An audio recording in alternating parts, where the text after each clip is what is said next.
My name is Andrew Ecker, and I want to share a story with you of transformation.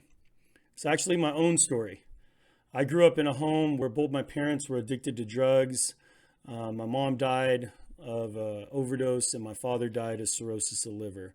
Both of them were IV drug users, and they shoplifted to support their drug habit. My earliest memories of being with my parents was out stealing with them, helping them support their habit. And as I grew older and actually became a teenager, I began using heroin with my father. The suffering that I went through as a kid, being left at drug houses, being involved in police raids, all of that led to a relationship with mental illness. And that relationship was compounded by the out of control behaviors that were around me all the time growing up. Being around people that were involved in substance abuse, drug raids, all of these things. And one day my life changed, and I was invited to a full moon drum circle in my hometown of Portland, Oregon.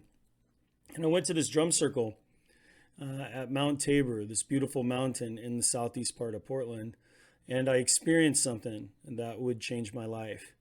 I hit the drum, and the drum made a sound, and that sound felt comforting to me.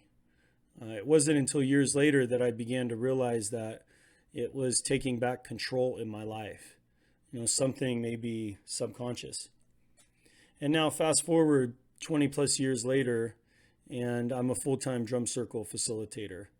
A drum circle is not a traditional drumming experience. It isn't from one form of traditional drumming. It's not Native American, it's not African, West African.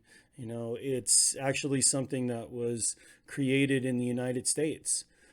People from multiple different cultures came together with their individual expression of music and bonded around the celebration of dance, drumming, and singing. And that, for me, it felt like something powerful. It touched something inside of me. A part of my identity, not only was I, a person who survived substance abuse and, an addict and a felon. I was, put in prison. But also, I grew up knowing I was Native American, but I really didn't know what that meant. My grandfather, he told me I was Apache when I was a kid. And that was something that stuck with me, but I didn't know what that expression was. So when I came across these people, from multiple cultures, I remember that day there were people from South America that had brought their conga drums, and there were people with dreadlocks that had studied West African music, and there was all these different people playing music together. And there was me, this person without any sort of culture, except the culture of drug addiction. And I found something that day. And now, facilitating circles, working in drug rehabilitation facilities, in cancer hospitals, in prisons, and schools. In fact, me and my beloved fiance in 2019 facilitated 587 wellness-based events. And if it wasn't for the pandemic in 2020, we would have been on our way to facilitating even more. And now in 2021, we're starting to get back to work, and that's exciting for me. It means that the doors are opening and things are changing. I want to invite you to be a part of our online Facebook community and learn more about this powerful tool of recreational and intentional music. It's changed my life, and I know that there are many of you out there, especially within the past year, so much out of control.